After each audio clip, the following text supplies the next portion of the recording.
Post office clerks put up signs saying position closed. The secretaries turn off typewriters and put on their coats. And janitors padlock the gates for security guards to patrol. And bachelors phone up their friends for a drink while the married ones turn on a chat show. And they'll all be lonely tonight and lonely tomorrow. Gentlemen, time please, you know we can't serve anymore. Now the traffic lights change to stop when there's nothing to go. And by 5 o'clock everything's dead, and every third car is a cab, and ignorant people sleep in their beds like the dope white mice in the college lab. And nothing ever happens, nothing happens at all. The needle returns to the start of the song, and we all sing along like before. And we'll all be lonely tonight and lonely tomorrow. Telephone exchanges click while there's nobody there. The Martians could land in the car park and no one would care. And closed-circuit cameras in department stores shoot the same movie every day. And the stars of these films neither died nor get killed, just survive constant action replay. And nothing ever happens, nothing happens at all. The needle returns to the start of the song, and we all sing along like before. And we'll all be lonely tonight and lonely tomorrow.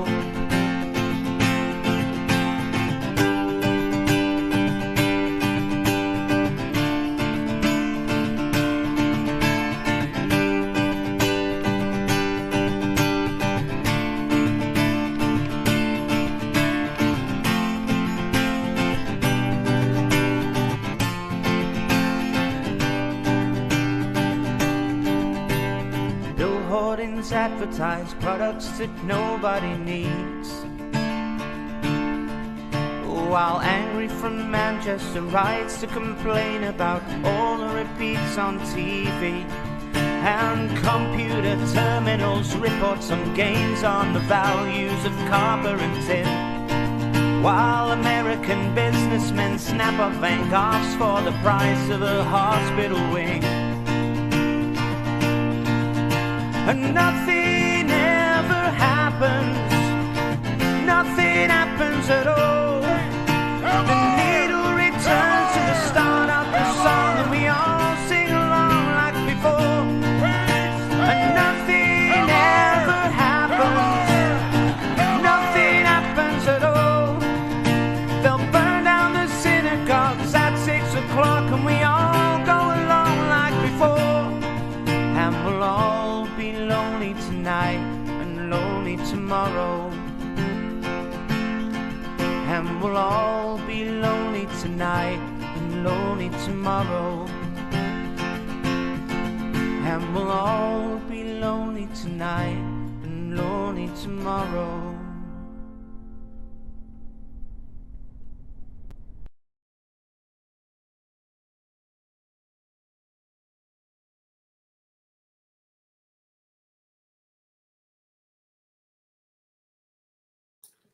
Well, hello and welcome to another Restore Live. Restore Live going out on a Wednesday evening. Wednesday evening, just before there's an election tomorrow. There's an election to the Legislative Assembly here in Northern Ireland. And also there's an election in where that you can elect councillors to the local councils. And, you know, what an election it is promising to be. Over the past few weeks, you could be forgiving for thinking that here in Northern Ireland, well, we had some type of unionist unity. Okay, that the UUP, they hadn't been standing with others. However, at least they didn't lie about it. Let's just say that. But if you had been watching the leadership debate last evening, in where that there was Naomi Long, there was Doug Beattie, there was Michelle O'Neill, there was Colm Eastwood, and also there was Jeffrey Donaldson. And if you'd have been watching that debate, you know, something may have actually stood out to you in the same way that it stood out to most unionists. Now, it was reported just yesterday that already Jeffrey Donaldson, he seems to be climbing down. He seems to be going back on what did it is what that it was that he has promised. And where did he promise this particular thing? Well, he promised in Dromore in County Down that he would not be going into the Assembly unless the constitutional changing EU protocol was removed in its entirety. And, Jeffrey further clarified that he definitely would not be going into the Assembly in Crossgar or Inchall a few weeks later, when he said that he wouldn't be getting in, and posed by a question from a member of the audience. What actually happened was that this member of the audience, and also a member of the Orange Order, what we could make out, well, he had asked Jeffrey Donaldson, will you be getting into the Assembly? And Jeffrey Donaldson clarified, and he said, no, he will not be getting into the Assembly. And then what actually happened was that this man actually followed up with some more questions, asking Jeffrey, under which circumstances will you go into the Assembly?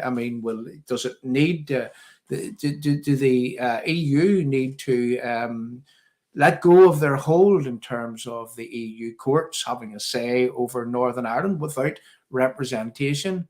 And Jeffrey Donaldson actually clarified, and he said that he would not be getting into the Assembly unless the EU courts, the overseeing of the EU courts, was actually removed. And, and literally what he did was that he says that he simply will not be getting into the Northern Ireland Assembly unless that the constitutional EU protocol is removed in every way, shape and fashion. So, being who we are at Restore, and I know that, I was invited to speak at Crossgar on that particular evening, and then it transpired that the posters come out and I wasn't invited on the panel. And you can only imagine why that I wasn't invited on that panel.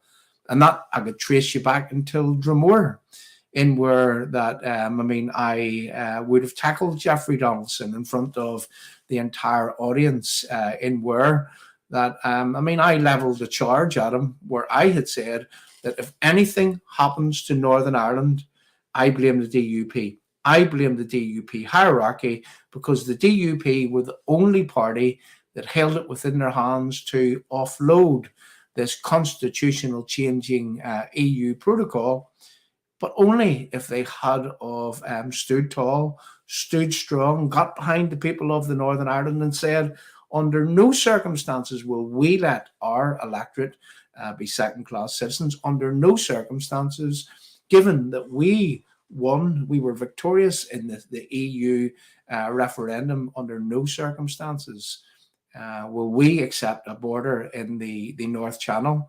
And if that's the way things are going to go, well, we will be withdrawing ourselves from everything that flows from the Belfast Agreement until this is actually rectified. But you see, the DUP didn't stand behind the Unionist electorate.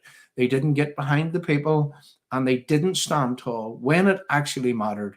If they had done that January of 2020, if they had done that, I'm saying January 2020, January of 2021, whenever the protocol came into being, well, if the DUP had have actually stood tall, stood strong, and stood behind the Unionist electorate, well, you mark my word, we would not be having this conversation today.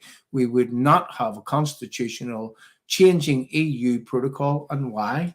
Because the precious Belfast Agreement that can't be broken in any way, shape or fashion, according to the EU, according to Irish America, according to the Dublin government, according to some within the Westminster Parliament, well, that agreement cannot be broken in any way, shape or fashion. So therefore, if the DUP had have stood behind the people of Northern Ireland, citing this reason that they will not let their electorate be second-class citizens, well, as I say, we would not be having this conversation today. And then we see that in Crossgar, as I say, I was invited to speak at Crossgar, and then I wasn't on the panel. And you can only imagine why. And that's because that I tackled Jeffrey Donaldson in Dromore in front of the crowd. And whenever I talked to the man that was in Crossgar that was holding the mic, well, I says, look, can I not have a question here? Because I wanted to clarify, would Jeffrey Donaldson be going back into the Northern Ireland Assembly without the removal of the constitutional changing EU protocol? However, someone else asked that question. So what I did in the normal Restore fashion, whenever that meeting had been over, and by the way, we recorded what Jeffrey Donaldson had to say. It was an open meeting. There was no restrictions on the recording. And we do have the recording here of Jeffrey Donaldson saying that he would not be back in that assembly unless that the protocol was removed in every way, shape, and fashion. So I took the liberty of going up to Jeffrey Donaldson after that meeting. And I asked him, well, what does this mean, Jeffrey? Does this mean that the EU courts have to be removed? He says, that's what I said, John. Does this mean that the protocol has to be removed in its entirety? No tweaking, no altering, no fixing, but the protocol simply has to be gone. And Jeffrey Donaldson clarified and says, well, that's what I said, John. So here we now seem to have the circumstances in where that Jeffrey Donaldson suggested in that leaders debate, and also suggested to PA media, according to reports, that he would be in Stormont on the day after the election. He would be there to agree a programme for government. And then, is he going to then walk away? Is he not going to nominate a first minister? I mean, what type of hokey cokey is this? I mean, if the assembly is functioning, there is no focus of minds. There will be no focus of minds.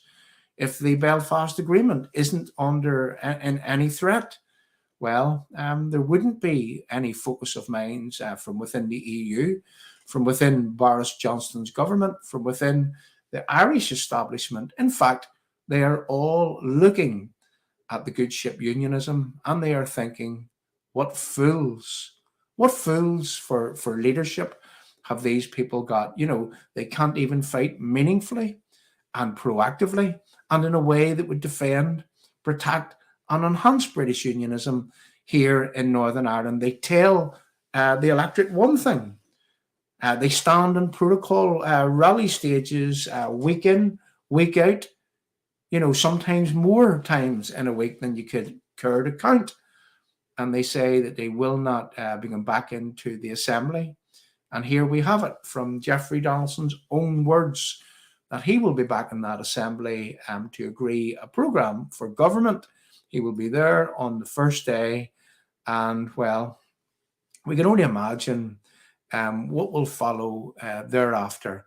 So last week, whenever I spoke about that, I assumed that what would happen is that whenever the election is over, depending on the results, and this, again, we may put this proviso in, depending on the results that we see unfolding before our very eyes on Friday, perhaps as follows on Saturday of this week. Well, you see, if the DUP return strong, expect some shafting. If the DUP don't return strong, well, we may get the DUP exactly where it is that we want them. So let's just see what would happen in the election in the days that will actually follow. Let's just see how things will transpire. And then what we'll be able to do is we'll be able to pick apart. And I mean pick apart in the way that we always do. We'll be able to pick apart what it is that the DUP have actually promised, and now what it is that they're actually prepared to deliver. You know, we have the moral high ground. We have the democratic right. The people of Northern Ireland, they voted in the EU referendum. 17.4 plus million people voted to leave the dictatorial Ponzi scheme that is the EU. And haven't our political leaders made an absolute mess of things? Haven't those that claim to serve and protect us? Haven't those that claim to serve and protect us, haven't they made an absolute mess of things? And then we go to Doug Beattie, and we look at Doug Beattie. And if you, just like me, if you would have been watching that leaders debate last evening, you know, Doug Beattie, what he did was he stood with the Pan Nationalist Front. He stood with Sinn Féin. He stood with the Alliance Party. And he stood with the SDLP in attacking Jeffrey Donaldson, when I have to say that Jeffrey Donaldson was using fine enough words from within that leaders debate. However, just watched you see how the DUP moved to actually progress things once this election's over. And again, I will state this very, very clearly. It all depends on how strong that the TUV would poll. It all depends on how strong that the DUP would actually poll. So let's just see how the DUP do things within the next few days. Now, just a quick question here, but Jim Werner, if you're there, Jim, there's another little video actually to come across if you can hear me. And what we would like to do is we would like that video so that we can get it uploaded for each and every person here to avail of what it is that we're here to do this evening. So we've entitled this screen a pre-election chat.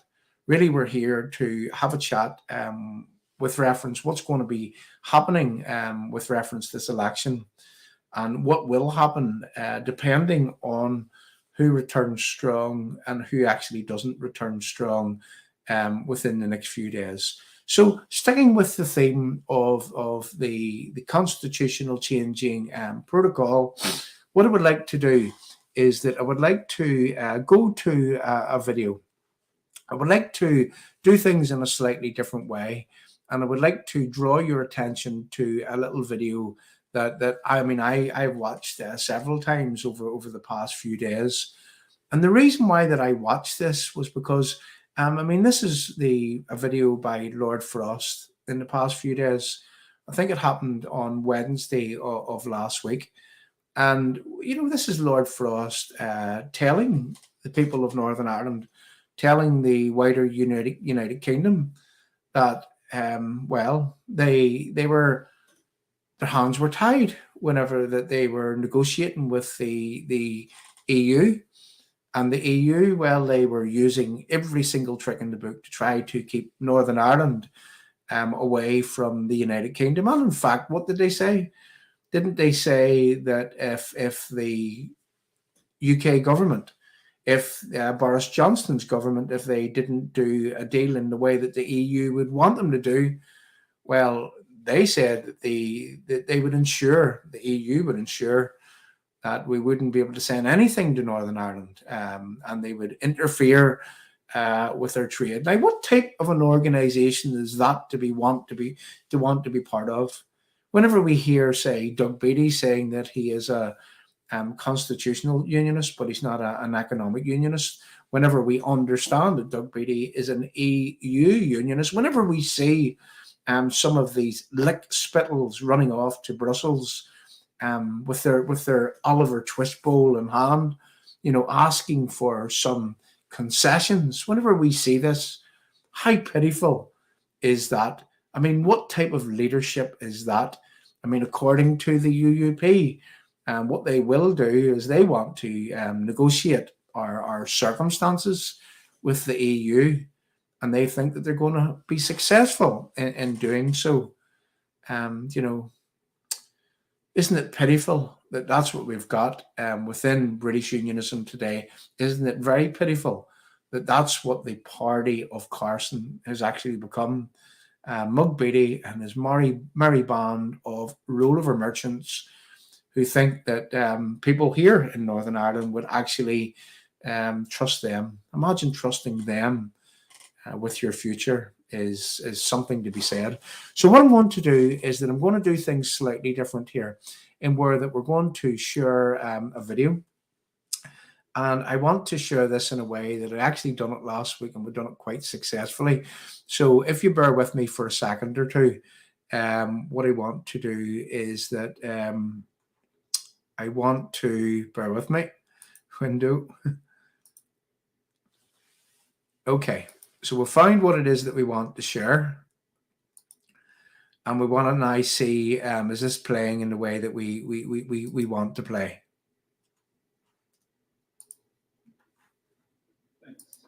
Thanks, Dean. It's a huge pleasure to be here and to be making my first speech as a new senior fellow, as you say, here at Politics Exchange. I'm very much looking forward to working with you and colleagues.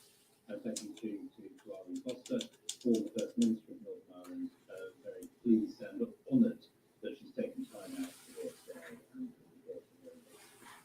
as well. Ladies and gentlemen, the Northern Ireland Protocol is back. It was already an unavoidable part of the context for next week's Stormont elections, but on top of that came last week's seeming leak of what may or may not be the government's plans to bring forward legislation on the protocol in the new parliamentary session. Of course, the events in Ukraine, the PM's own tribulations, and so on, mean, as so often, that Northern Irish issues come well down the news agenda. Maybe that will change after the 5th of May. But in any case, this issue is not going away. I was the government's Brexit negotiator in 2019 when the current protocol was agreed, again in 2020 when it and the UK Internal Market Bill were part of the backdrop to the trade negotiations we were doing, and in 2021 I was the responsible minister as the protocol settlement, much earlier than expected and in ways we had not foreseen, started to come apart. So with that experience behind me, as I look at the current debates, I see two things. First of all, I note that much recent debate about Brexit is really about the pros and cons of the protocol. In a way, that's a good thing. It reflects the relative lack of other things to talk about. Occasionally, another issue like fishing or touring performers gets a look in, but generally, it's actually quite remarkable how smoothly the total reordering of this country's external economic relations has gone. Unfortunately, the resulting attention, the resulting concentration on the protocol is rather simplistic and pays little regard to the very unusual circumstances in which it was created. Second preliminary comment, with that in mind, it seems to me the protocol has become a symbol of different things to different people. For some in unionism, it's a symbol of betrayal by H&G again. Many nationalists see it, whether they admit it or not, as a step on the path to a border hole and the United Ireland. For Remainers, many in the EU, it's a symbol of the UK's supposed failure to understand what's possible and what it had signed up for. Equally, for some Brexiteers, it symbolises the EU's own carelessness in insisting on arrangements that prioritise the single market over sustaining the fragile politics in Northern Ireland. While for other Brexiteers, there's a frustration with the government, once again, that it pushed through Parliament a deal which was less than perfect as regards sovereignty and didn't deliver absolutely everything that was wanted. There's some truth, obviously, in all these judgments, but I think more in some than others, and certainly no one is a complete picture. Yet it seems impossible for those who represent those different perspectives to engage with each other, and as a result, the discourse about the protocol has become a little bit disconnected from reality. So that's why I think, and I thought that now is the right time to speak on the way forward. And as I speak today, I want to do three things. And I underline, obviously, I'm not in the government, I don't speak for the government. Some of the commentary out there on social media suggests that I might be. I'm not a member of the government, I'm giving my own perspective. So first I want to recall what actually happened in 2019 and how we got to the current protocol. Second, explain how it started to go wrong. And third, and finally, comment on what needs to happen now. So first then, how did we get this protocol? So the negotiations I conducted in autumn 2019, already seem to have disappeared from political memory. Possibly because the whole period was so traumatic to the British Walton politic that many people have just blanked it and moved on. Maybe that's why so many people are accusing the government and indeed me personally either of not understanding the implications of the protocol or of signing it without intending to observe it. Obviously, neither is true, and let me explain why. Step back to the moment the Boris Johnson government entered office in July 2019. We were faced with a withdrawal agreement that had been agreed but could not get through Parliament. There was lots wrong with it, in our view, notably the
Okay, look, I just noticed there from Eddie that it's very, very hard to make it out what it is that Mr. Frost is actually saying. So what we'll do is that we'll remove it. I mean, that's the way that the thing was loaded up onto YouTube, unfortunately. And what we'll do is we'll just give you the gist of what it was that Mr. Frost was saying. Now, before that we do, we just want to welcome this man here, or is it a woman? Who knows? Or who knows what it is. Christy Black, Sinn Féin First Minister, coming right up, then a border poll. Yeah. in your dreams, Christy, in your dreams. So anyway, back to where we were. So Mr. Frost was actually saying, in what he was saying is that, well, first and foremost, let's get this right. And this is something that we have driven here at Restore for quite some time. That, you know that we say that the Belfast Agreement, it is a disguise. It was built for appeasement, swindle and lies. The peace is a farce. Well, the IRA guns are still there, and London's afraid of another bomb scare. And look, everything that is driven from that Belfast Agreement and every advancement that Republicans have actually made, well, they didn't win them. Let's remember, Republicans were beaten. They were on the ropes, according to naval intelligence. There was informers everywhere. People like Dennis Donaldson, people like, let's put Christie up here just to remind him. People like Dennis Donaldson, people like, what is it they call him, Scappaticci, amongst others that we can't even talk about on here. But yeah, apparently, now this came from a journalist, and this came directly from the Connolly House people themselves, that whenever that they had retrieved the items that they retrieved from the Castlereagh break-in, whenever Bobby Storey and co were involved in a break-in at Castlereagh, well, you see, the information that they got actually showed them the depth of the how that they were infiltrated. Well, you can imagine why that it is that they've rolled over, and they are going and seeking for only so-called peaceful means to pursue this so-called New Ireland, this so-called United Ireland, whenever the likes of Christie here would get there, well, what happens is that his friends in Ireland, the ordinary, decent Irish people in the south, in the Republic of Ireland, to which there's many, to which I call many of those people my friends. And what they say is that you're not allowed to be Irish in Ireland anymore. And in fact, what was it Micheál Martin said? Didn't Micheál Martin say, and I hope you're listening, Christy, Micheál Martin says that he wants nothing to do with the backward idea of sovereignty. And what about Leo Varadkar, who's a young global leader of the World Economic Forum, and Simon Coveney? Sure, isn't he involved in the Bilderbergers? Aren't they all globalists? Haven't they all sold the good ship Irishness to the global cabal? That's what they've done. And yet here's Christie here saying Sinn Féin First Minister coming right up, then a border poll. A border poll to what? Is what I want to ask the likes of Christie.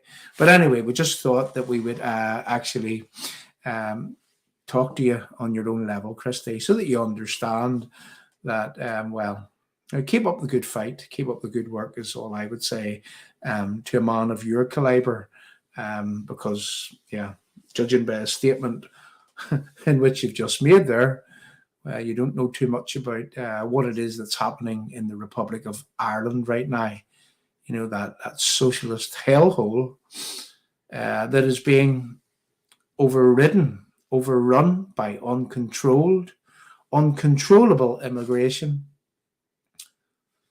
Well, let's see how that works out, Christine. Now, let's remove you anyway, and we'll have no more of your nonsense. EU means to an end, he says. Yeah, good luck with that. There you go. He says EU means to an end. Okay, I'll tell you what, I would like to sit back and watch you overturn what it is that you're getting involved in. You see, here's the thing. See, when you make a deal with the devil, so to speak, it's very, very hard to retract what it is that you make. And that is actually quite evident in places like Balbriggan. There's a name which the locals have given Balbriggan right now, Blanchardstown. There's another name in which they've given that place also. I think, I don't know why you know that or not, Christy, but anyway, just in case that you don't, we'll educate you here at Restore UK. So anyway, so back to talking about why that it is that we're in the position that we're in. And Jim Werner, if you can hear me, I'm still waiting on a video. I think you're on a phone call there. So if you could, get off the phone and maybe send that video, that would also be absolutely marvelous. Thanks very much. So what I want to do at this stage, people, before we move on with some of the things that we want to talk about, and please accept my apologies that we couldn't actually have played all of that Lord Frost video, because it was very, very good to listen to, in where that he just, he lays it out bare on how corrupt that the EU actually are, and how that it was that they were threatening Northern Ireland, and how that it was that Boris Johnson's government actually illegally done a deal separating Northern Ireland from the rest of the United Kingdom. And they done so in a way that what they thought that they were going to be able to do is that they thought in the future they were going to be able to go back and rectify things. But you see, Boris Johnson, he doesn't have the swingers to stand up against these people that want to destroy the United Kingdom. So the only way to do that is for our own political leaders to stand tall, to stand strong, to stand against the things that they respect, that they desire, that they want so much, and that being this precious Belfast Agreement, which we all know is an appeasement process, which is a one-way process, which is geared towards giving Republicans whatever they want in order to keep them away from the criminality to which that they were wedded to before that it was that they entered into their so-called ceasefire way back in 1994. Now, how many times has that ceasefire been broken? With Canary Wharf, with guns on the streets in 2019, 2020, firing over Mr. Rooney's coffin. The peace is a farce. The IRA guns are still there. And why anyone would want to make peace with those charlatans, well, it really, really beggars belief, especially if you are a British unionist. So what I want to do, people, is that it seems that Jim, he's still not here. I don't know what's happening. Jim normally does a lot of sharing. So I would like to ask people, would you share this screen far and wide? Would you share out to some of the groups, to share out to some of the closed pages? Would you tag people into the live chat in order that what we can do is that we can get the numbers up? Now, the numbers aren't too bad at the minute. However, they could be a lot better. Here, Jim, it's on its way. Glad to see you back, Jim. 43 minutes into the screen. Great, thanks. He's back. So there we go. It's on its way now. Thank heavens for that, let's just say. So here we are. We're going to be able to continue with what it was that we're here to do. And I'm glad to see that Christy, he put in place a little bit of something that what we can do is that we could have filled in here at Restore UK.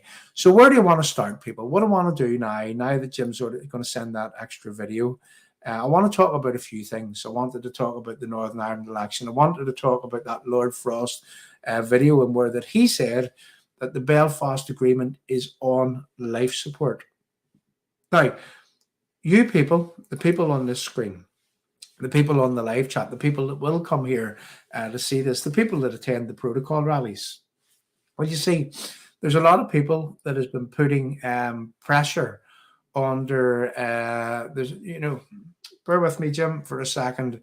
I'm just going to have to deal with this here for a second or two. Now, bear with me. You got to excuse me for a second or two. Right, okay. It just didn't pop up onto my screen there, Jim. Let me just see. Excuse me, people, for this. Let's just see. Did we get? Yeah, I think we actually did there. I think we've got what it is that we're looking for now. Just didn't pop up onto the screen.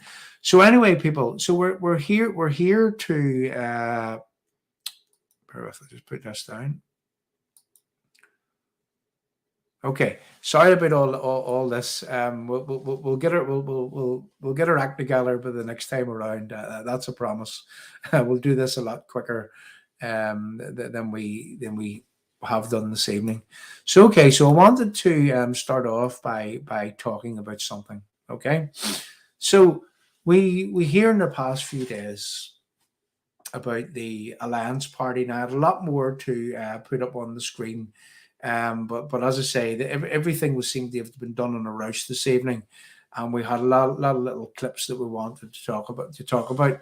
But here's one that I do want to have a go at. Here's one that appeared in the press in the past few days. And what I want to do is I want to pop this up. And I want to talk about 40K worth of donations to the Alliance Party from a firm whose boss had Russian links. Now, let me just enhance that, you see. I mean, I'll probably find this here where I can read it on my phone here. So if you just bear with me for a second or two, we will talk about this. All right, just bear with me for a second.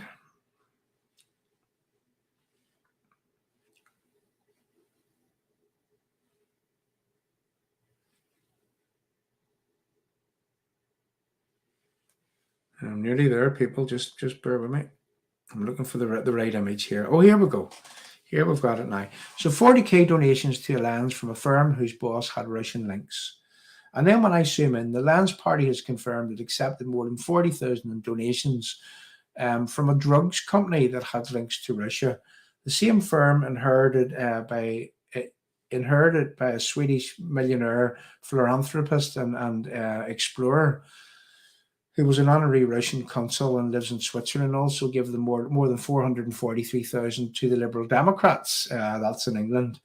And then just go right down. And Alliance Party, they're not actually denying that they got this money.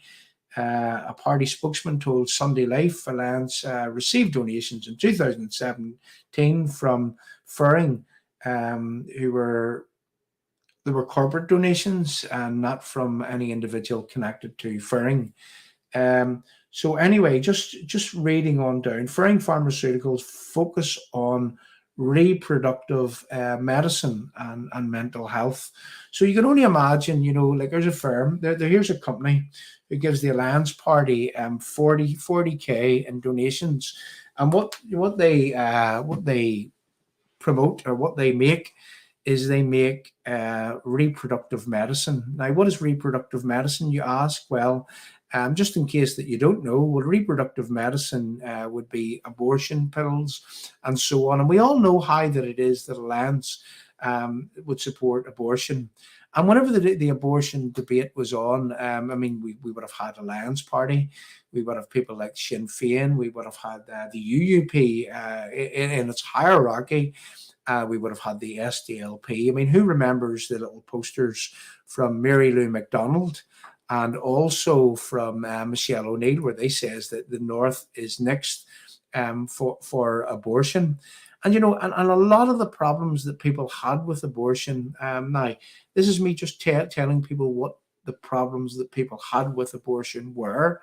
I mean, some people would have been okay with some forms of abortion. Now, I'm not saying that I would, but certainly some people would have. And there was the rape and the incest and the fatal abnormality is what people were saying. And some people were saying, well, up until a certain stage, well, abortion, in some people's books, it was okay. But then just in the past few weeks, something has transpired in America, in where that some people were saying that what a lot of these people actually want is they want abortion on demand, and they want abortion right up to the time frame in where that a baby is about to be born. And if the lady would say that I do not want this baby, well, is it right? Is it right that if the lady's 9 months, if the lady's about to have the baby, a living, breathing thing inside her, is it right up to the 9 month time frame? Is it right that baby would be aborted? And then you've got to get into the argument in where that there are actually two conflicting rights here. There's the right to life for that child who is 9 months old, and there's also the right to life if there was a problem with, let's say, the woman.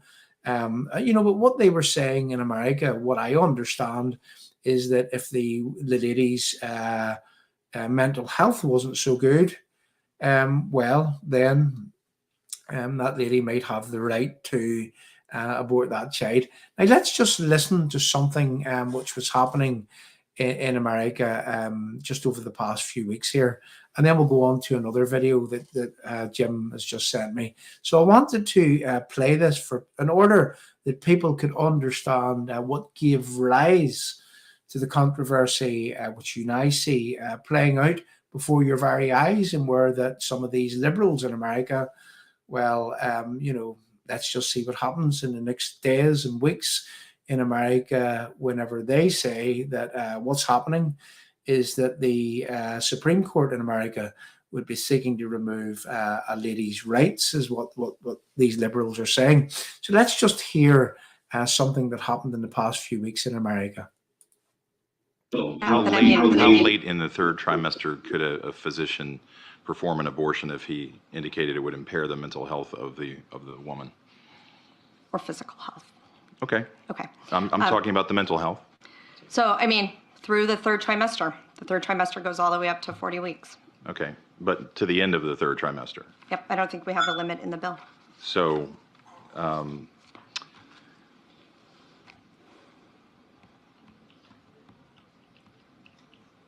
where it's obvious that a woman is about to give birth, she has physical signs that she is about to give a birth, would that still be a point at which she could request an abortion if she was so certified? She's dilating. Mr. Chairman, that would be a decision that the doctor, the physician, and the woman would I understand make at that. I'm asking point. if your bill allows that. My bill would allow that, yes.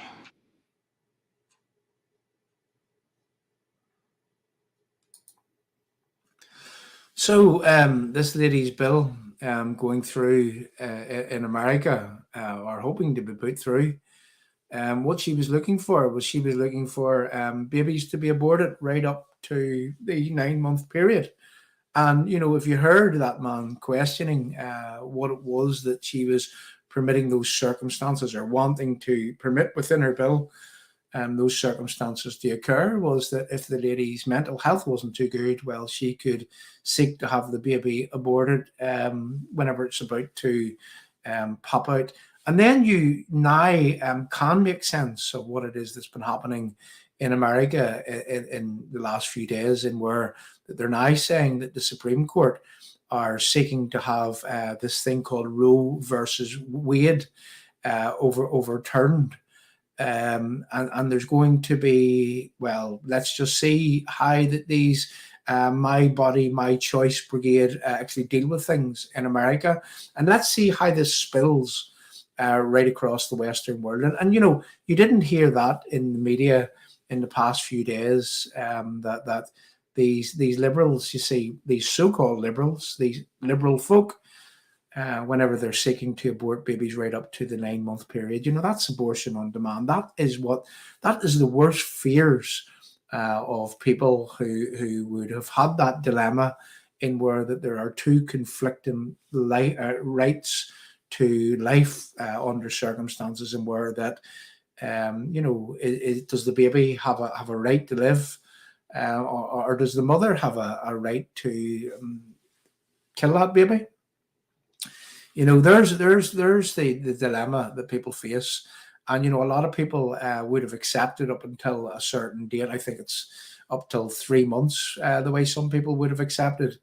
But always those people would have said, you see, this isn't what the so-called liberals actually want. What they want is they want abortion on demand. And there you've seen it in America. You've seen a bill being put through in where that baby could be aborted on the day that it's due to be born. And, I've got to question that, and I've got to say that is totally wrong. That is always wrong. I mean, that is a living, breathing, heart-beating human being.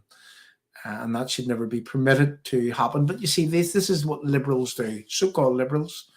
They always go beyond the line, they cross the line, they go way beyond the line, and they don't even know where that line is actually anymore. So what I want now to do is that I want to play something. I'm just going to download another video here, if you just bear with me for a second or two, and we'll download this video. And what I'll do is I'll be able to play this one also. And this is just for a bit of context into what it is that's been happening in America over the past few days. And then we want to look at some liberal folk here in Northern Ireland, some people that are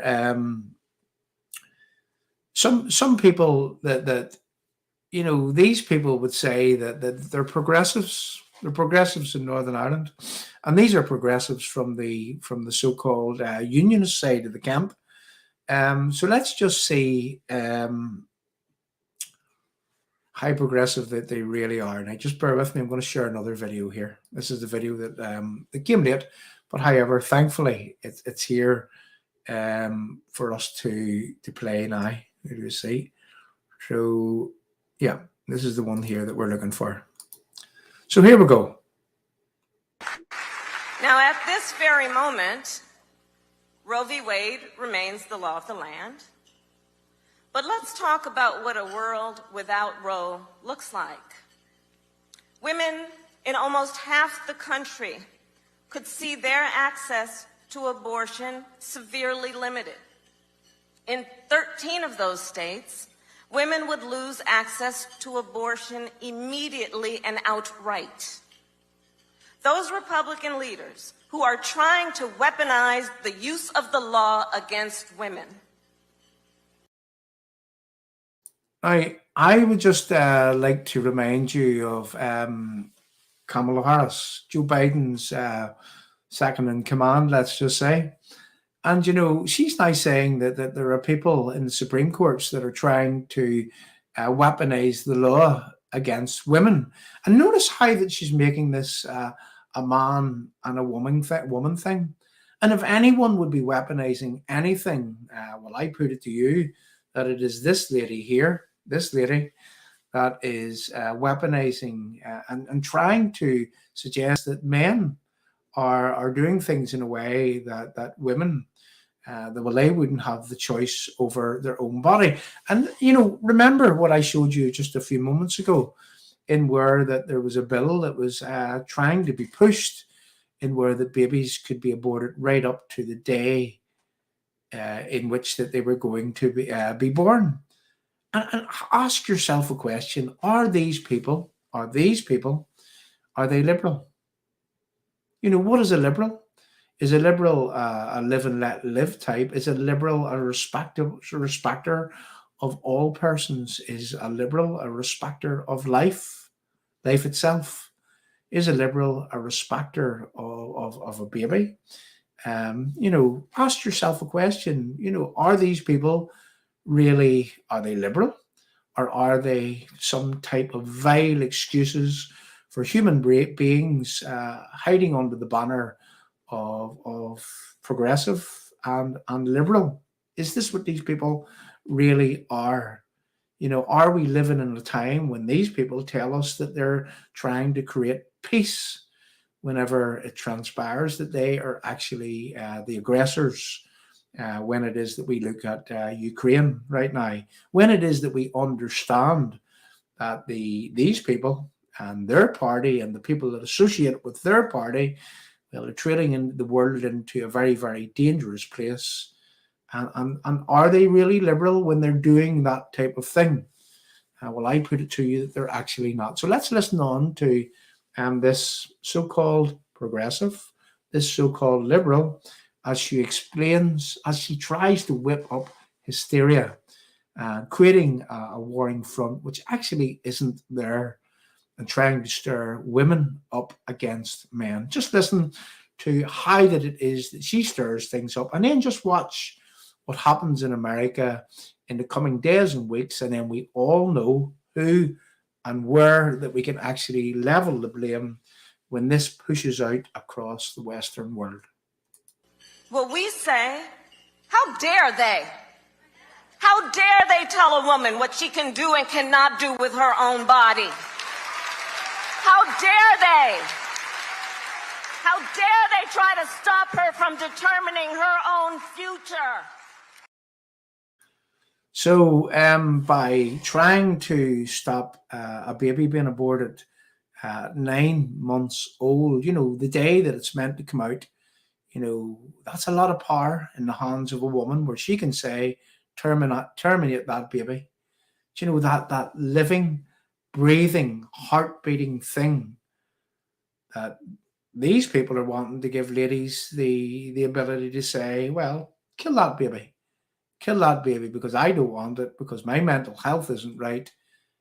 What about the right to life for that baby after having been carried for 9 months down the line? And we heard it, and we're going to listen to it again. And where these so-called liberals, well, they're not very liberal, are they? These people have a lot to answer for the way that our world has actually become. And anyone Western worldwide would follow their lead, well, politely, I would say they need their heads looked at. So let's listen to how that she's trying to wind things up, how that she's trying to stir things up. How dare they, she says, how dare they suggest that they can remove a woman's freedom? She uses these words. How dare they remove the right to my body, my choice. I'm going to say that again. And I'm hitting at something here, but my body, my choice. How dare they remove a woman's right to have the absolute right to say what is in her body, what goes into her body, what she does with her body. I listen to these hypocrites as they speak. How dare they try to deny women their rights and their freedoms? 3 years ago, when I was the United States Senator, I asked a question. Can you think of any laws that give the government power to make decisions about the male body? And the response, you'll recall, was essentially, can't think of any. So when we look at the big picture, those who attack Roe have been clear. They want to ban abortion in every state. They want to bully anyone who seeks or provides reproductive health care. Now, on the reproductive health care front, I remember who that it was funding Alliance Party. It was someone who had ties to Russia, who give the Alliance Party, let's just pop it up again to remind people. Let's just remind people about Alliance Party getting some money. 40k donations to the Alliance from a firm whose boss who had Russian links, who has links to a drugs company who provides reproductive medicine, let's just say. And isn't it ironic that they're funding the Alliance Party? They were also funding the Lib Dems. Is this money, outside money, being used to interfere in our elections? And whenever we see, those fancy posters by the Alliance Party, whenever we see, the billboard ads, whenever we see, the fancy party political broadcasts and all that goes with the Alliance Party, and we see exactly the same with the UUP. Make no mistake, we see the same with the UUP. And my question would be, well, you see, if Russians are funding the Alliance Party because the Alliance Party support, abortion, to what extent we don't understand how that it is that the Alliance Party would agree with abortion. Do they agree with babies being terminated at the age of 9 months? Who's ever seen a newborn baby? There's a song, isn't there? How sweet to hold a newborn baby and feel the joy and love it gives. How sweet to hold a newborn baby. And these people, these psychos. They want to abort babies the day before that they're born. You know, what craziness is this? Have these people crossed the line? Have they taken leave of their senses? And we see that the Alliance Party is being funded by people who would provide this reproductive medicine, and we ask the reason why. The Lib Dems, well, they're the same as the Alliance Party in England, and yet they're being funded by some, was it 444,000 or thereabouts, by this Russian oligarch. You know, should be allowed that outside money, that dark money, is allowed to fund these psychopaths to push into place all and sundry. Let's just listen to Kamala before that it is that we close. But I thought that we needed to emphasize that this evening. We really did need to emphasize how sick these people are, how illiberal that they really are, how not so progressive that these people really are. You know, I wonder what would have happened if somebody had decided to abort them. These illiberals, you know, the Naomi Longs of this world, the day before that they were born. Would that have been moral? And they want to criminalize and punish women for making these decisions. Now, I don't think that they want to criminalize or punish women, but all Kamala Harris is doing here is that she's winding up a warring front which actually isn't there. She's making it men versus women. What has the ordinary man in the street got to do with the Supreme Court's judgment in America? And listen to this shit stir, this person who wants to cause all manner of, well, let's just see what happens in America over the next few days as a result of what this destabilizer is actually stirring up. In fact, watch, you see what happens across the Western world. And in fact, in our BBC over the past few days, well, we didn't see the two sides of the story. We didn't see that these psychopaths, they want to pass a bill which would permit a woman to kill a baby the day before that, in fact, on the day in which it's about to be born, all because that, you know, maybe the woman thinks that, well, I'm not mentally strong enough to have this baby. Kill it. Let's abort it. Let's kill it. Let's kill that living, breathing, heart-beating thing. You know, for any of us that has seen a baby, I mean, ask yourself a question. Are these people psychopaths? Have these people lost the run of themselves? And this response from this woman is to try to stir up a warring front between men and women, which actually doesn't exist. At its core, Roe recognizes the fundamental right to privacy.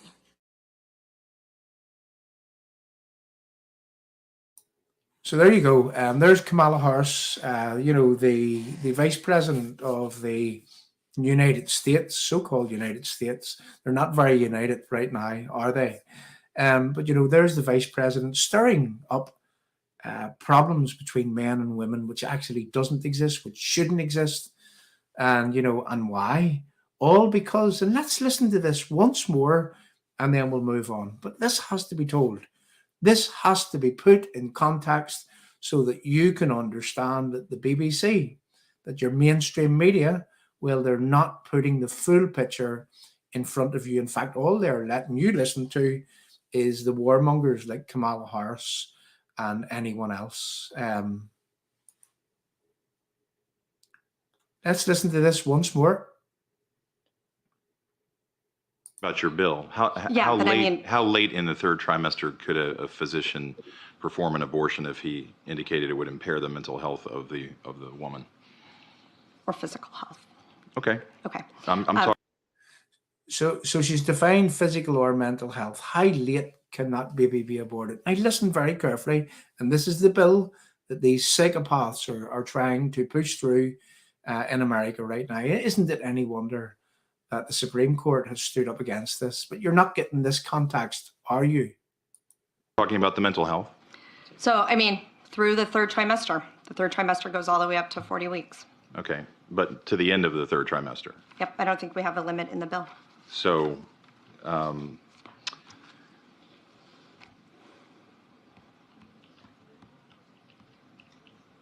where it's obvious that a woman is about to give birth, she has physical signs of that she is about to give a birth, would that still be a point at which she could request an abortion if she was so certified? She's dilating. Mr. Chairman, that would be a decision that the doctor, the physician, and the woman would I understand make at that. I'm that asking point. if your bill allows that. My bill would allow that, yes. So there we go. There's the liberal folk. That's liberals in America. And that's what liberals Western worldwide are following. That's what liberals Western worldwide are taking their lead from. So what we're now going to do is I want to actually have a look at some of our own liberals, just to understand how liberal that these folk actually are. Now, bear with me for a second, because again that we were late, we're having to do things on the hop. So I'm just going to delete something, a few more things. And then what we're going to do is we're going to add some of these pictures that we would have here. So I'm going to talk as I go whilst I add these pictures. Now, well, this doesn't look, well, maybe it is. Now, just bear with me. I want to show a few pictures in context with something. Now, bear with me for a second or two. I'm just loading some pictures as I go. So this is a live show. Now we're getting what we want to actually show the people here. So okay, so this is the last picture, and then we'll be able to move on. We'll be able to talk about some of our own liberals. We'll be able to talk about the parties to which they belong.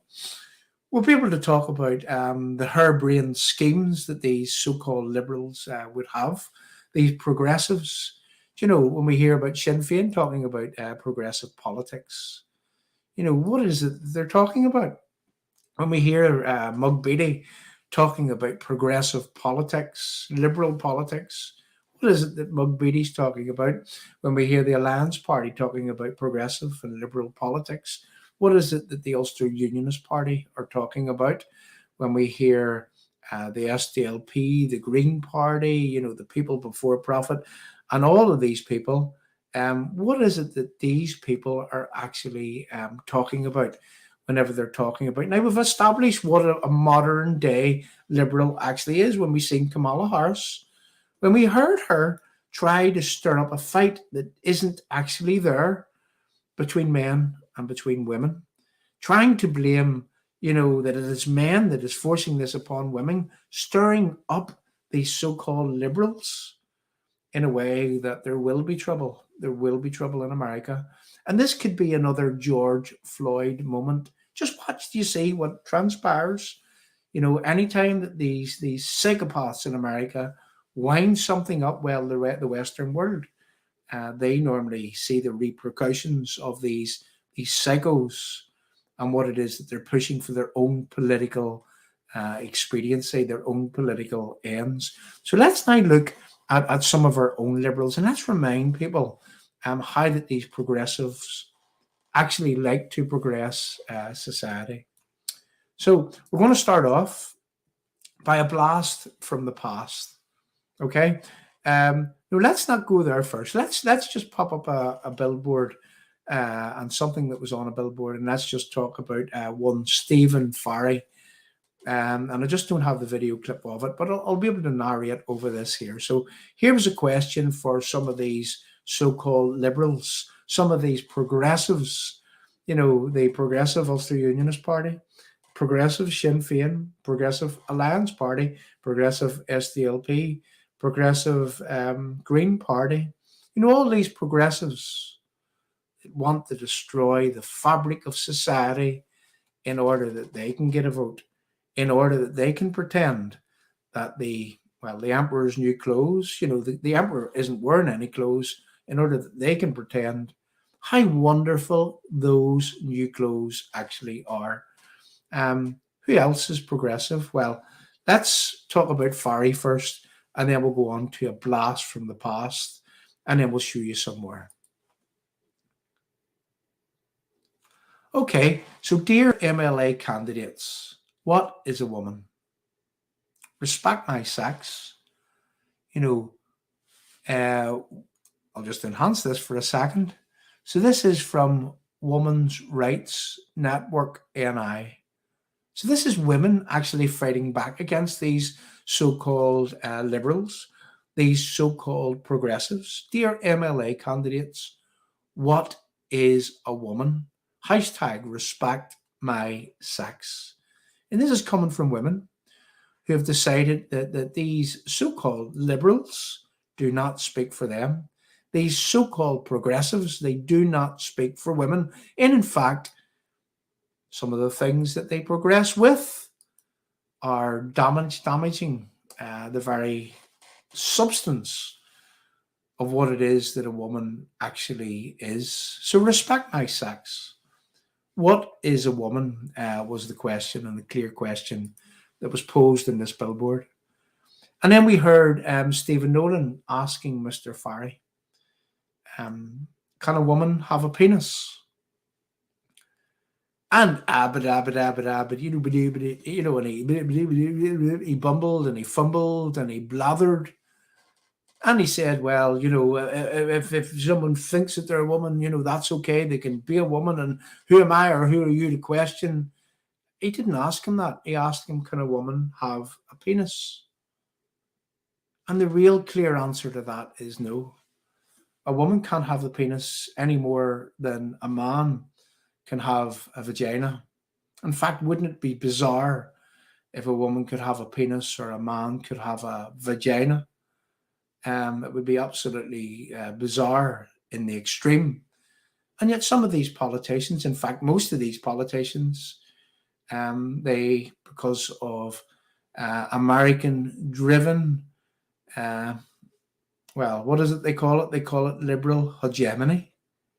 Because of American-driven social foreign policy, well, you see, these so-called progressives, these so-called liberals, they're prepared to say anything. In fact, what they're doing is they're doing a woman a disservice by saying that a woman can have a penis.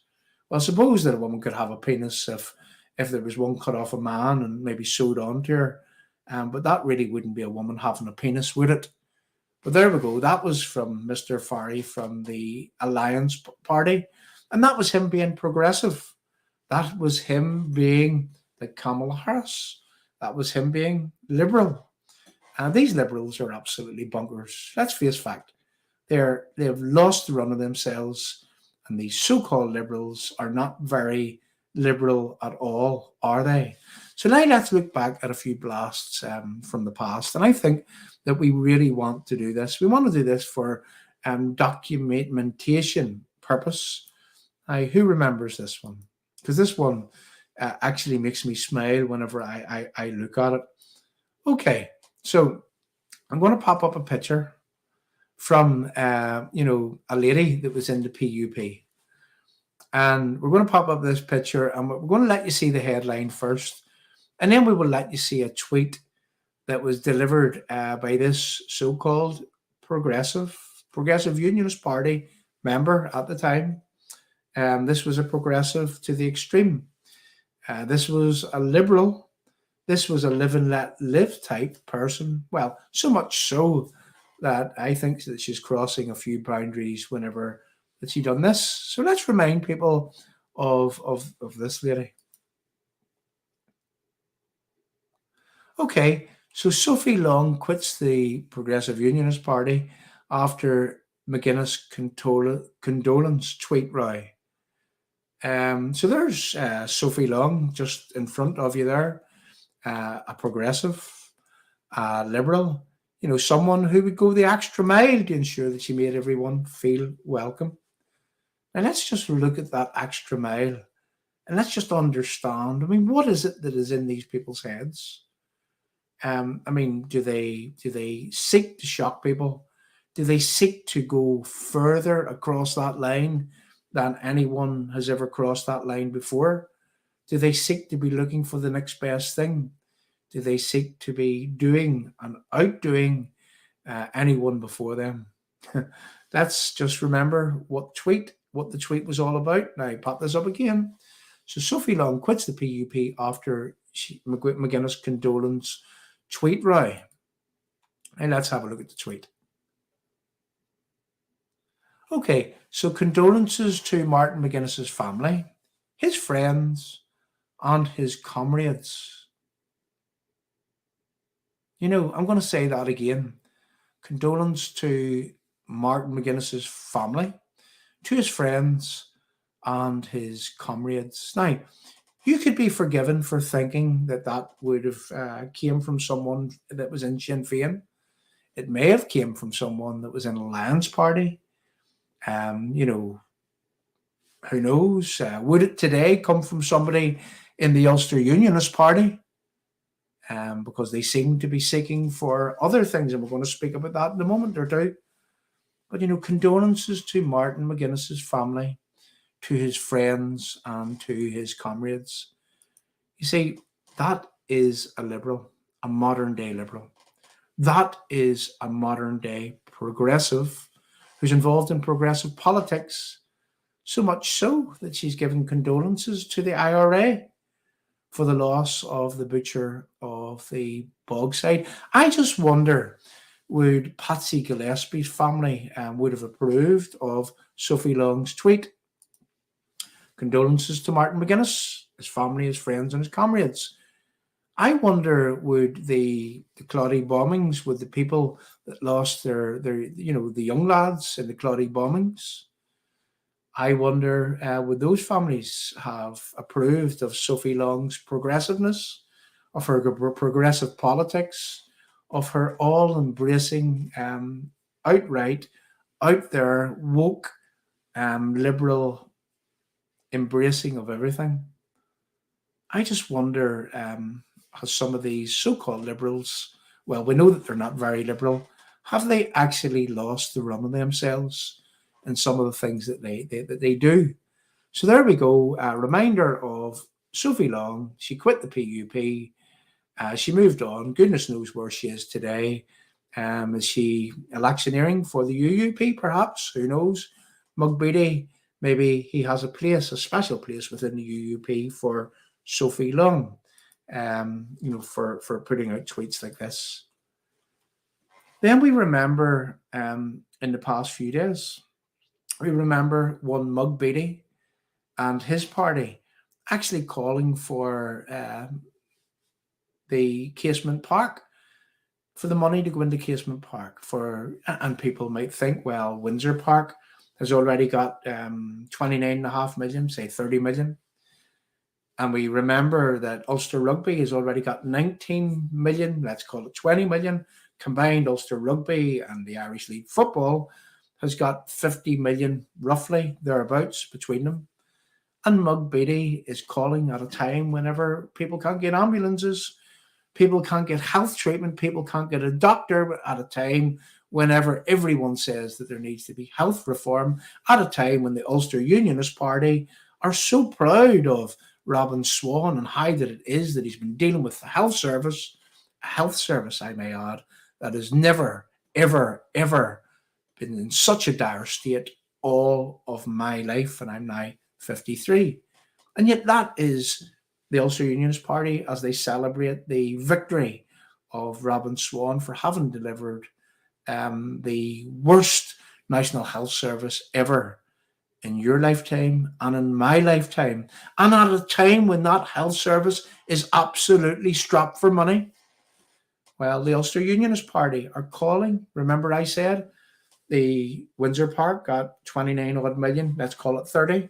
Let's call for a round figure that Ulster Rugby got 20 million, 50 million combined. Well, Casement Park wants 140 million. They say that the GAA has 15 million to put towards that. So that's Mug Beatty and his party calling for the public purse to be robbed, to be raped, to be pillaged to the tune of 125 million. 125 million, some 75 million above the combined figure in which Windsor Park got and Ulster Rugby got.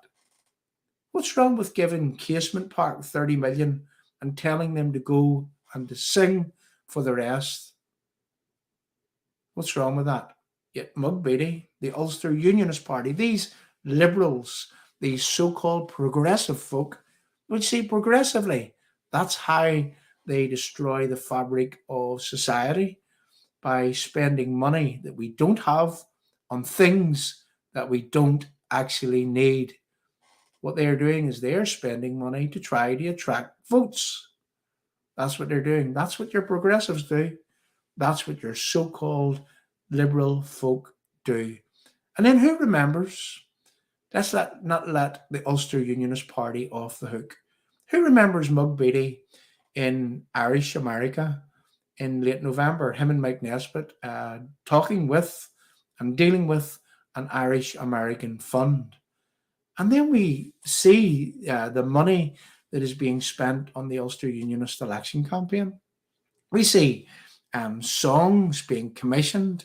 We're in this together, a union of people. We see high quality video for their election broadcasts. We see new offices being opened all around the country. We see huge big posters, no expense spared. Who's paying for the Ulster Unionist Party?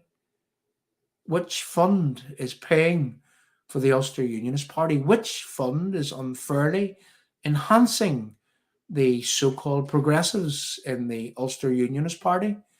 Which fund? Which funds? Which people? Which dark money is funding the Ulster Unionist Party? Now, they are questions which I am completely entitled to ask as a Democrat, as a one of the electorate here in Northern Ireland. And we will be following up on the Ulster Unionist Party. We will be looking, we will be scrutinising, we will be trying to understand how that it is that this Ulster Unionist Party have been awash with money whenever, well, the circumstances don't actually dictate that they should be. And that's a fact. That is an absolute fact.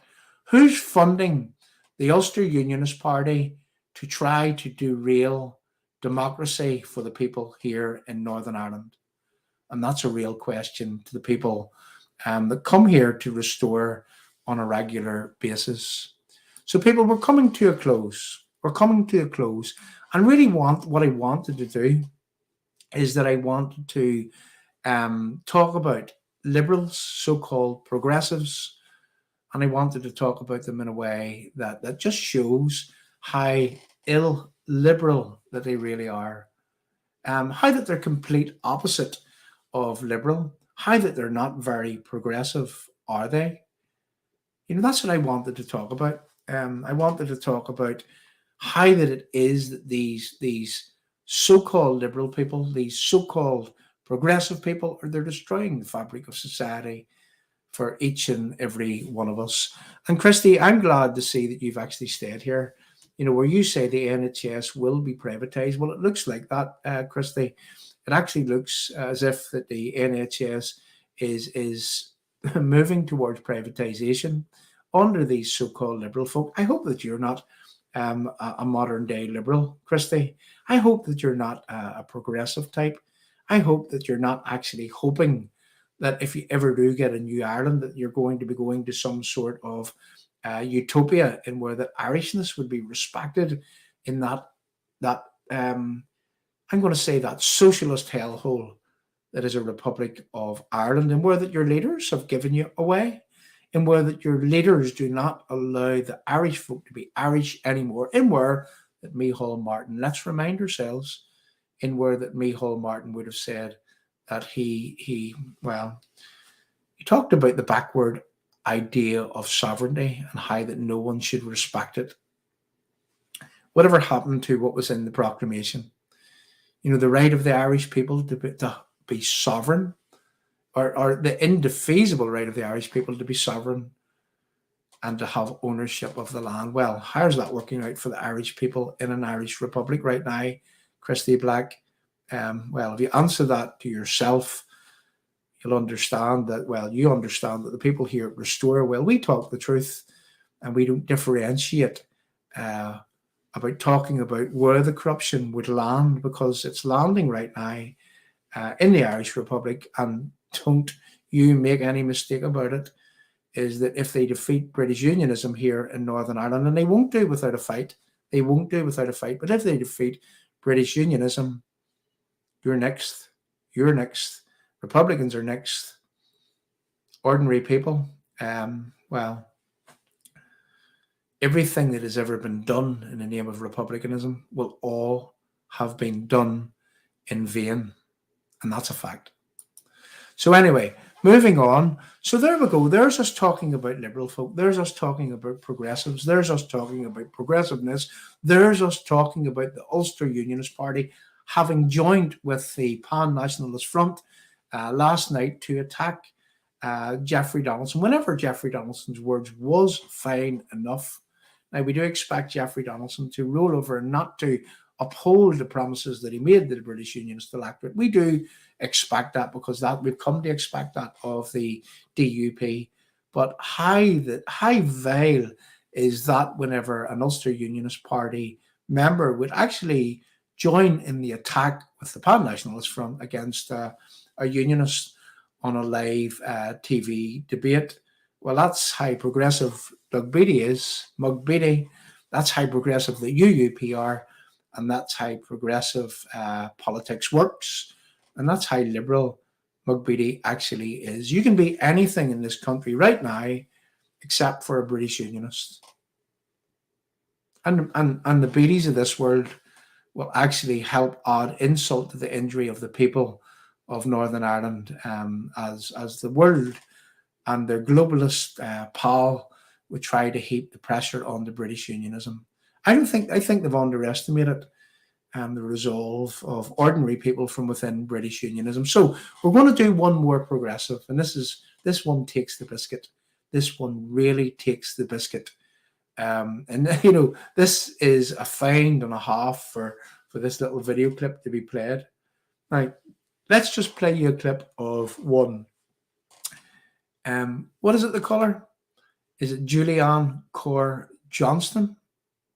Now remember, this is progressive politics that we're just about to play you. This is a progressive. This is a liberal folk. This is a live and let live type folk. Let's just see or hear what it is that Julianne Kaur Johnston, as part of the Ulster Unionist Party, has to say. You have to hear this, people. You have to hear this, and listen very carefully. I love our history. It's steeped in bias, discrimination, particularly oppression towards Catholic and other minorities. And that's nothing that I would be proud of or be celebrating today. And I don't think any unionist, any progressive unionist, would be celebrating that today at all. Now let's just play that again, because that's worth listening to. She says that I don't think that I would be celebrating the oppression of Catholics and nationalists, and I don't think that any unionist or any progressive unionist would be celebrating that today. Who needs enemies if that's what your friends are? If this is meant to be your friends, who needs enemies? Maybe some of these people should just designate themselves full-blown Republicans. Let's play this again. We have to listen to this again. Whilst I love Northern Ireland and I love our history, it's steeped in bias, discrimination, particularly oppression towards Catholic and other minorities. And that's nothing that I would be proud of or be celebrating today. And I don't think any unionist, any progressive unionist, would be celebrating that today at all. Well, there we go. There's the brainwave herself. You know, there's the brainwave herself. That's direct from the, I'm going to say, the horse's mouth. This is what liberal folk do. This is what liberal folk are all about. This is what so-called progressives actually are. And these people are destroying the fabric of unionism here in Northern Ireland. These people have a lot to answer for. These people are, well, this is how I say it. Effectively, what they've done is that they've joined the other team to score goals against that which they claim to represent. And we can lump so many of them into it, so many. Yeah. David, you're absolutely right. I'm going to pop a few things up here. They are infiltrators to feed the poison. They're full of their self-importance. That's the problem with these people. They're given roles. Well, I know that one there, Julianne Court-Johnston, well, she had a role in that North Belfast Peace Group that Jeffrey Donaldson is the director of, and she had a role in there, of making friends with their enemies, working across divides. Look, just listen to that. Just listen to her pouring. I'm going to say pouring oil on the fire that would ultimately burn unionism. What she's doing is she's helping rewrite history. That's what she's helping do. And in fact, isn't she in the Ulster Unionist Party? We're not the Ulster Unionist Party, the biggest people for actually creating circumstances and where that they were trying to control the game many, many years ago when they could have done things different. You can't level that at all unionists here in Northern Ireland. You absolutely can't. And then there was no smoke without fire. People from within our community were being murdered and maimed and killed and blown up. Kids were being decapitated. Young kids were being showered with glass in Abercorn Square. Young Adam Jack, 6 months old, been showered with glass by these animals. Is it any wonder that people stood up against them and wanted to stand up against them? Some of these people, some of these liberals, some of these so-called progressives, well, we now understand that they're not very progressive, are they? They're not very liberal, are they? In fact, that they're not in control of their own senses, are they? So moving on. So what we're going to do, people, is that I can't wait till the election's over. I really, really can't. I'll just pop this up by Stephen Anderson. I think it's about time to call these people out. Absolutely. Look here, George, John, some just are power hunters. Absolutely. Yeah, absolutely. And I must pop this up. Absolutely, Clifford. I do have to point this out. There's many people within the PUP actually hate the sight of her. That would be Sophie Long, and that would be this other thing, Court-Johnston, who's, trying to help the Republican movement rewrite history.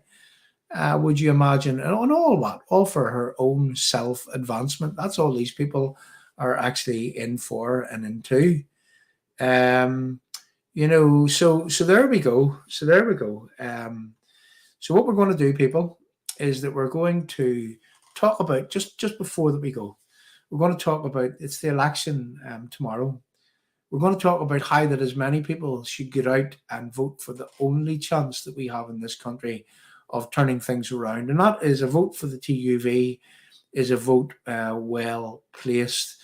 A vote for the DUP, well, I think that it would be a vote that's misplaced in terms of that if the DUP, if they come in, and if they come in any high numbers at all, well, let's just see how that they roll over and they do the opposite of which they claimed that they would do in the protocol rallies. Well, I'm actually glad that whilst I may have attended a few protocol rallies, I'm glad that I never actually did stand in any of those stages, because, imagine having your fingerprints all over, causing the circumstances where the DUP done well, and then they went on and they shafted us. Now, I hope that I am wrong. I really hope that I am wrong when I'm saying that I believe that the DUP are moving to shaft the British Unionist electorate already through Jeffrey Donaldson's own words. I hope that I am wrong.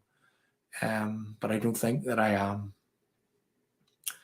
And that's a sad fact here in Northern Ireland. That's a very, very sad fact. So listen, people, thanks very much for coming along to Restore.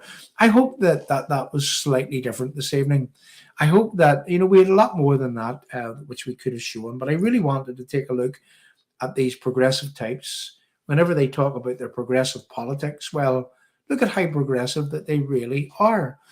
Does progressive mean regressive? The complete opposite of what it is that they suggest that they're doing. They're moving forward. They're pushing society forward. They're continuing with, all the agendas that are coming as a result of American-driven foreign policy, American-driven so-called liberal homogeny. So-called liberal, I'll use the word hegemony, is how the Americans would use that word. And what that means is that if America wants to make the world in their own image and everything that they believe, everything that they push down their line, and if they want to murder babies right up until the day in which that baby needs to be born, if they want to murder babies, why should the rest of the world follow? If they want to say that a woman can have a penis, why should the rest of the world follow? If they want to suggest anything, these people are warmongers. These people are destabilizers. We've seen in Kamala Harris's own words where she's trying to create a fight between men and women whenever that fight doesn't actually exist. We've seen how vile these excuses for human beings actually are.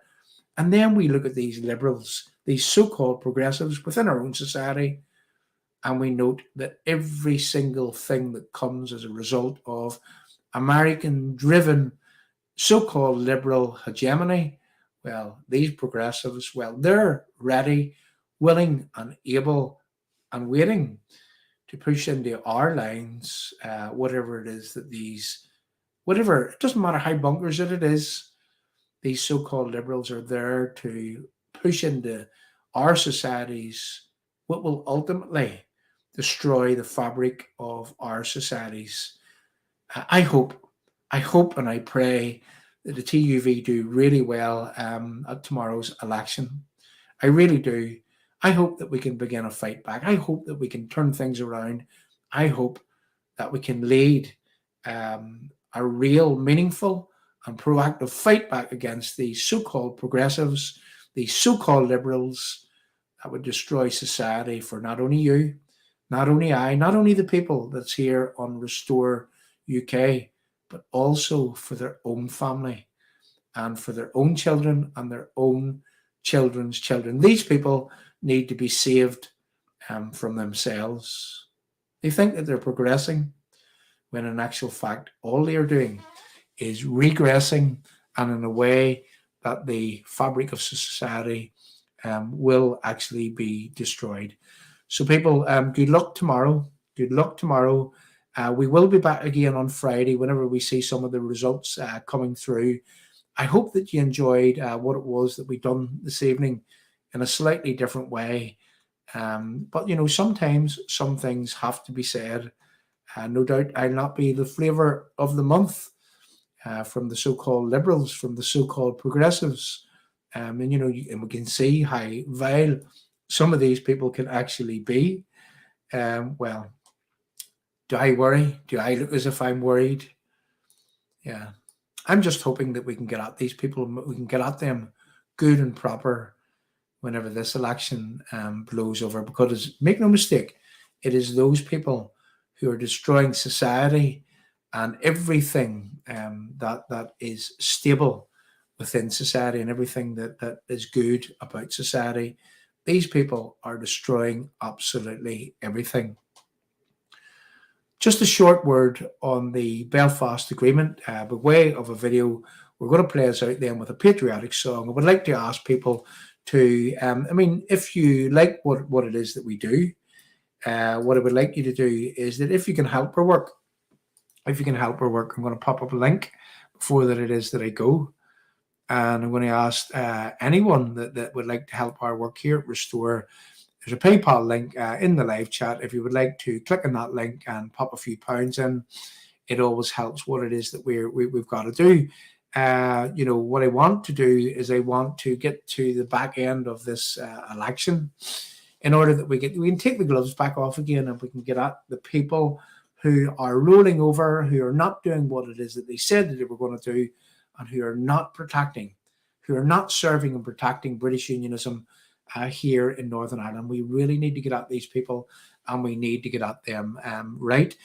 Just to recap, we will be talking about in the next few weeks, we will be talking about the court case that Restore UK is involved in. We'll be talking about the media strategy that we will be having. That's the court case against the EU protocol, which the people at Restore have been involved in from the start. In fact, in its embryonic stages from over 2 years ago. We'll be talking a lot about that. And then we can just, before we go, we can tell you something else that the people at Restore were very successful in doing in the not too distant past. Let me explain. So I was approached by Emma Pengelly from the DUP. Emma Pengelly she's not running in the DUP. Not to say that she won't run again in the future, but Emma is now a practicing barrister again. So Emma approached me some 3-4 months ago, and she talked about the fact that we couldn't now honour the Queen in the grounds of Stormont, and we couldn't honour the Queen for the Jubilee. And there was a tree, a bush, what I can understand, that Conor Murphy's office, the people that run Stormont, well, they were not going to permit in the grounds of Stormont. And why they were saying this, Conor Murphy's office, was they were saying that there's an agreement between the parties in Stormont that you can only support or honour or glorify things that are on an international basis. So you can't actually do anything for unionism here, or you can't do anything apparently for nationalism. This isn't allowed, and we didn't even know that. And we're going to dig into this really deep, and we're going to give you the full story about this. But this is just a broad outline of what it is that we were successful in doing just over the past few weeks. Again, this is another success from the people at Restore. We do these things. We're not just talkers, but we are doers. So Emma Pengelly came to me and outlined that, you see, there were Jubilee plantings, not just here being proposed here in Northern Ireland, but in England, Scotland, Wales, in fact, right across the Commonwealth, which did make this an international event. So we had some legal opinion prepared, and we instructed solicitors, barristers, on the basis of we were seeking to take Conor Murphy's office to court for not permitting this event to take place. Well, it transpired that after we did that, Conor Murphy's office actually backed down. So there's another result from the people here at Restore. And I have to say it was in conjunction with Emma Pengelly, who we instructed, and who was able to help us put together the bits and pieces by which that we could actually lodge a case, legal proceedings against Conor Murphy. Conor Murphy backed down, and we're looking forward to the Jubilee planting in Stormont. So there's another result from the people here at Restore UK. So there you go. There's something else. You see, we're not just talkers. We are doers, and we have had some successes, as you will already have seen. So again, people, if you can help our work here at Restore by popping something into your PayPal, and I do see that there's a lady there who doesn't have a means of doing that through PayPal. But don't worry, Margaret, we'll send you something by which that you can do that. And thanks very much for your time and your effort and help. And thanks once again for each and every person that has came here. So again, I just want to play us out with something on the Belfast Agreement. Let's not forget that the focus can't be off the Belfast Agreement. Let's not forget that even if the protocol is gone, the Belfast Agreement, it wants to deliver us to this so-called New Ireland, and we have to rectify the circumstances in where that agreement is a one-sided, one-way appeasement process, which will ultimately deliver us to this so-called New Ireland, which in effect is globalization in all its forms. So we can't let off the pressure in terms of the Belfast Agreement. Isn't it interesting how Jeffrey Donaldson said that he'd be there to put a programme of government in place first day one, should they get elected in good numbers, and no mention of the Belfast Agreement, which is the very cause of that constitutional protocol being in place. The Belfast Agreement is the cause. It had to be protected, they said. The constitutional changing protocol is the effect of the Belfast Agreement having to be protected. And we can't find ourselves in the circumstances in where that persists. We have to fight this. We have to fight this meaningfully, proactively, in a way that would defend, protect, and enhance British unionism here in Northern Ireland. So I'm going to be playing this out with just me talking about the Belfast Agreement. And then I'm going to go on to a short video with Ben Habib actually acknowledging that the Belfast Agreement, if it doesn't work for unionism, and if the British government are in dereliction of their duty to British unionism, whenever that they're not standing up for what it is that they should be standing up for. In other words, Ben Habib says that if the Belfast Agreement doesn't work for British unionism, and the British government won't make that work for British unionism, well, then British unionism doesn't have to respect the terms of the Belfast Agreement. And I believe that wholeheartedly. So I'm going to play us out with two short videos and then a patriotic song. Leave some messages in the live chat. Thanks very much for coming along. And you know something, people? Together, we are strong. For without you, Restore UK wouldn't be the platform that it actually is. Thanks very much yet again. And we'll see you all on Friday, possibly even on Saturday also, to discuss the fallout of the elections as they unfold, and to focus in on what we think will happen in where the DUP, well, we know that they have formed for rolling over when it is that they get elected. They ask for your support, then they lie to your face. That's what the DUP do. That's what the DUP have done before. That's what the DUP have formed for doing. And that's what we see Jeffrey Donaldson teeing up to do right now, last night on that leaders' debate. Thanks very much for coming along. So they tell us from Irish America, the EU, the Irish government, some within the Westminster Parliament, they tell us that the Belfast Agreement, it has to be protected in all shapes and fashions. It's of paramount importance that that agreement must be protected. So therefore, people, that is their Achilles heel. That is the thing that we need to threaten. That is the thing that we need to take down. We need to destroy their precious agreement, because without unionist support, that agreement is over.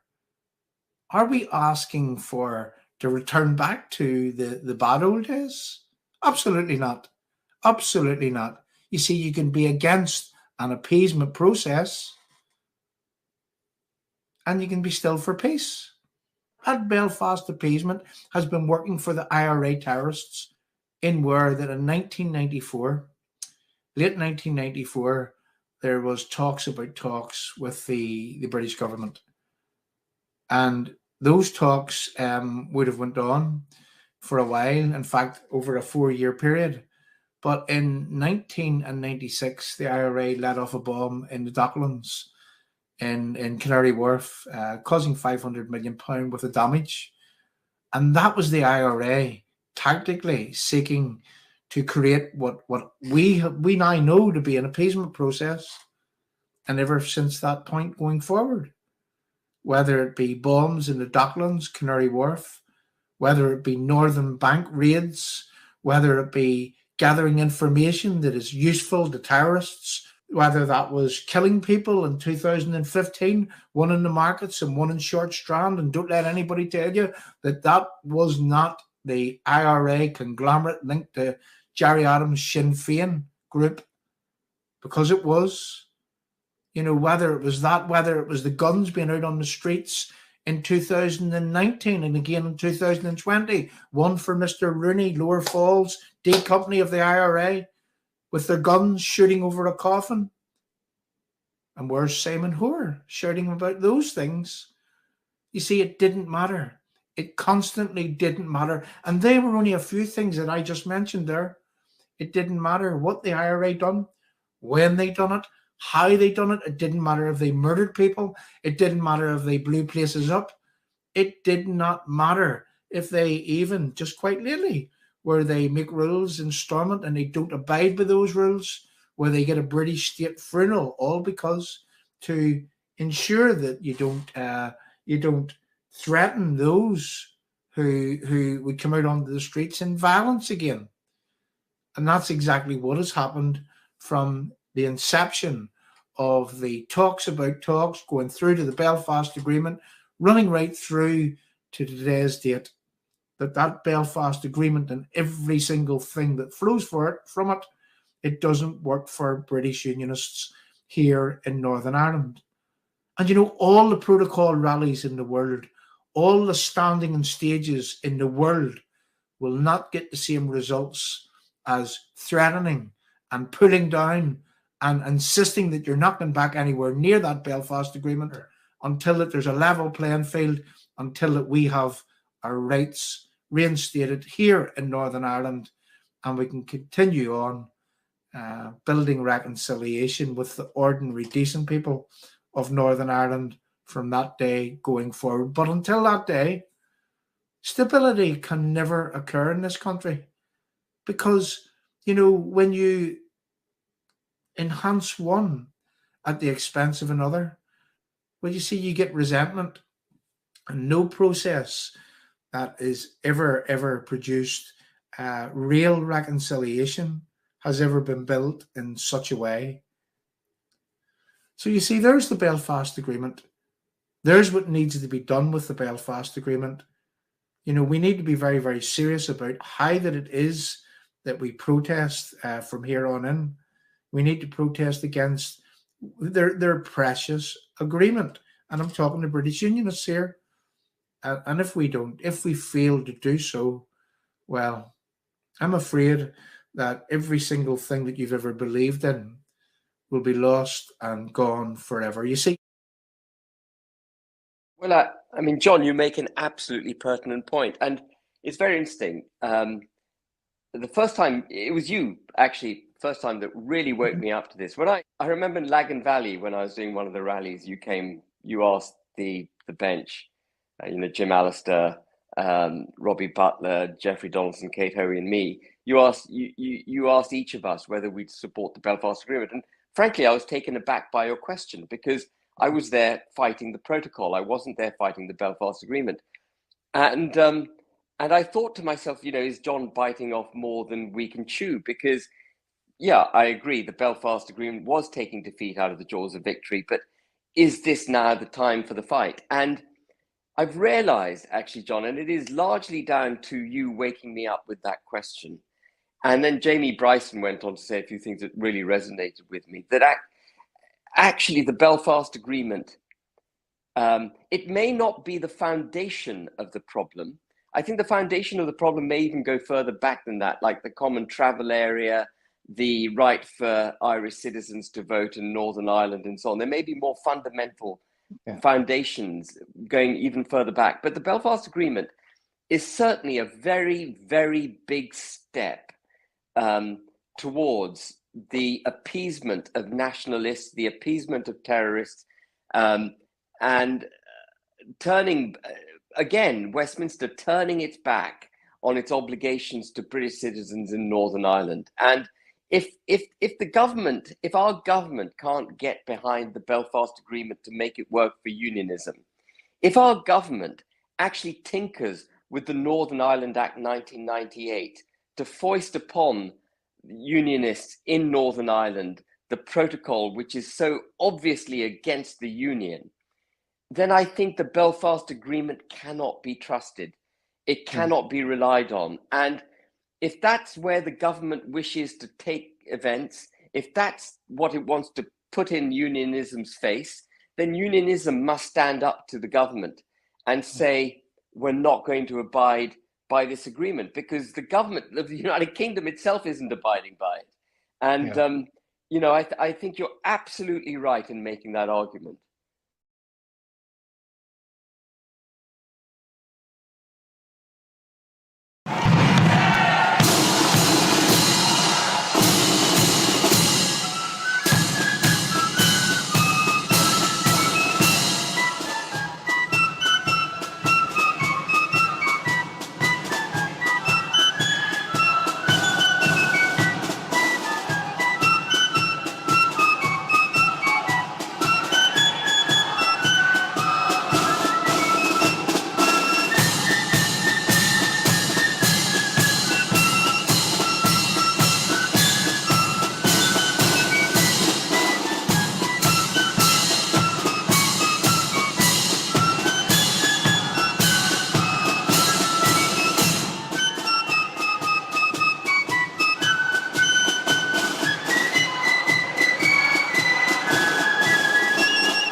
join Europe to be swallowed up in some bureaucratic conglomerate where it's Euro this and Euro that, and forget about being British. We're British, and we're proud of it.